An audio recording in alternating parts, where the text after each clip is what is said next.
Friends, class 7 myself Saida Khatoon ma'am. हमने इससे पहले वाली वीडियो के अंदर हमने पढ़ा था हिस्ट्री ऑफ डेमोक्रेसी, जिनके हमने अलग अलग टाइप्स पढ़े थे।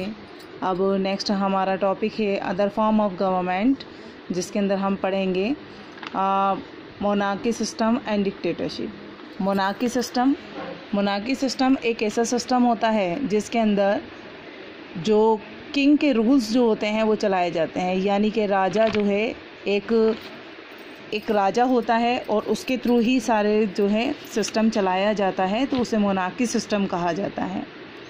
और सेकंड है आपका डिक्टेटरशिप जो होता है वो वन मैन पावर होता है। इट मीन्स वन पर्सन जिसके पास पावर होती है वो उस सिस्टम को चलाती है, तो इसे हम डिक्टेटरशिप कहते हैं। इसमें पब्लिकली किसी तरीके का कोई सिस्टम इंक्लूड नहीं किया जाता है। इसका मतलब कि जिस मैन के हाथ में पावर होती है वो अपनी पावर का मिसयूज़ भी कर सकता है और अपने थ्रू बनाए गए जो रूल्स रेगुलेशंस हैं उन चीज़ों को लोगों पर थोप देता है, तो उसे हम डिक्टेटरशिप कहते हैं। मोनार्की सिस्टम, जैसा कि हमने पहले के हिस्ट्री के अंदर भी पढ़ा होगा, हम लोगों ने पढ़ा है कि मोनार्की सिस्टम एक ऐसा सिस्टम होता है जिसके अंदर किंग्स यानी राजा का शासन होता है, जैसे आप लोगों ने मुग़लों का पढ़ा है और बाकी सब का पढ़ा है। सेकंड आपका टॉपिक है आपका types of democracy. Two types of democracy होती है, जिसमें डायरेक्ट डेमोक्रेसी और इनडायरेक्ट डेमोक्रेसी होती है। डायरेक्ट डेमोक्रेसी में सिटीजन जो होते हैं वो डायरेक्ट तरीके से पार्टिसिपेट करते हैं गवर्नमेंट को इलेक्ट करने के लिए। एंड देन सेकंड जो है वो हमारी है इनडायरेक्ट डेमोक्रेसी, जिसको हम रिप्रेजेंटेटिव गवर्नमेंट भी कहते हैं। Representative democracy. डायरेक्ट डेमोक्रेसी में क्या होता है कि पब्लिकली सभी जो पब्लिक है वो डायरेक्ट तरीके से अपना पार्टिसिपेट करती है किसी भी पर्सन को इलेक्ट करने के लिए। और इनडायरेक्ट डेमोक्रेसी एक ऐसी डेमोक्रेसी होती है जिसमें रिप्रेजेंटेशन जो है वो जो हम लोग जिन बंदों को चुनते हैं, जिन मेंबर्स को चुनते हैं, उनके थ्रू मेन लीडर जो है वो इलेक्ट किया जाता है, तो हम उन्हें इनडायरेक्ट डेमोक्रेसी कहते हैं। अपना अगला टॉपिक है वो है डेमोक्रेसी एंड इक्वलिटी।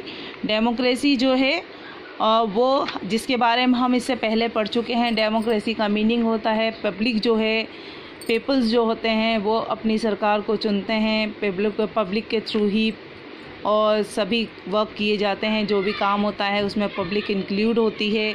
पब्लिक जो है इलेक्शंस में खुद पार्टिसिपेट करती है। इन अदर वेज हम इसके बारे में अच्छे से पढ़ चुके हैं।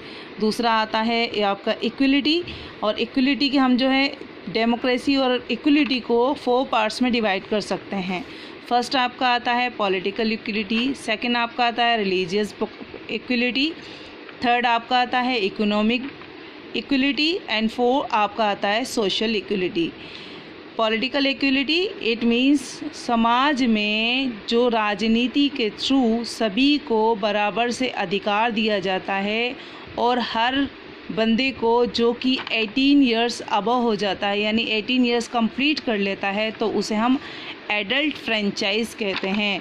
इट मीन्स 18 साल की एज कंप्लीट करने के बाद उसको एक राइट दिया जाता है पॉलिटिकल इक्वलिटी के तौर पर, चाहे वो लड़का हो चाहे वो लड़की हो, सभी को एक राइट दिया जाता है। उसे कहते हैं हम राइट टू वोट, तो वो कहलाता है पॉलिटिकल इक्वलिटी। इसमें ना गरीब देखा जाता है ना अमीर देखा जाता है। नेक्स्ट आपका आता है रिलीजियस इक्वलिटी। रिलीजियस इक्वलिटी उसको कहा जाता है जिसमें सभी धर्मों को बराबर से समझा जाता है।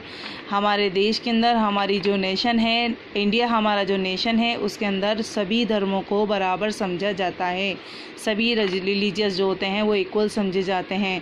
यहाँ पर सभी फेस्टिवल्स जो होते हैं वो सारे ही फेस्टिवल अपने अपने हिसाब से मनाए जाते हैं। इसमें किसी तरीके की कोई रोक टोक नहीं होती है, तो it is called religious equality. ऐसा भी नहीं है कि दिवाली आती है तो हिंदू ही मनाएंगे, इसे मुस्लिम्स भी मना सकते हैं, सिख भी मना सकते हैं, ईसाई भी मना सकते हैं, अदर कास्ट के लोग भी इसको मना सकते हैं। इसी तरह से ईद आती है तो उसको भी बनाने पर किसी तरीके की कोई पाबंदियाँ नहीं होती है। हर धर्म के लोग रिलीजियस इक्वलिटी के तौर पर हर धर्म के लोग हर त्यौहार को, हर फेस्टिवल को मना सकते हैं। नेक्स्ट आपका आता है इकोनॉमिक इक्वलिटी। इकोनॉमिक इक्वलिटी के तौर पर हमें किसी भी तरीके, हर तरीके की समानता प्रदान की जाती है, यानी इक्वल तरीके से देखा जाता है। चाहे वो अमीर हो, चाहे वो गरीब हो, वो किसी तरीके की भी एजुकेशन हासिल कर सकता है। इकोनॉमिक तौर पर उसको नहीं देखा जाएगा। इकोनॉमिक तौर पर ये नहीं देखा जाएगा कि पैसे वाला है तो इसको ये राइट दिए जाएंगे और जो गरीब है उसको राइट नहीं दिए जाएंगे, ऐसा कुछ नहीं है। इकोनॉमिक इक्वलिटी के तौर पर जो हमारी गवर्नमेंट है उसके थ्रू सभी को इक्वल तरीके से राइट्स एंड ड्यूटीज़ दी जाती हैं। नेक्स्ट आपका आता है सोशल इक्वलिटी। समाज में रहने का अधिकार, किसी भी तरीके का किसी भी तरीके की कोई भी एजुकेशन हासिल करने का राइट, इसे हम कहते हैं सोशल इक्वलिटी, यानी समाज में सभी को बराबरी से अधिकार देना, सभी को बराबर से समझना। इसके अंदर हमारा एक छोटा सा टॉपिक और बचा है, इसके बाद हमारा चैप्टर कंप्लीट हो जाएगा एंड नेक्स्ट वीडियो में हम इसे कंप्लीट कर लेंगे।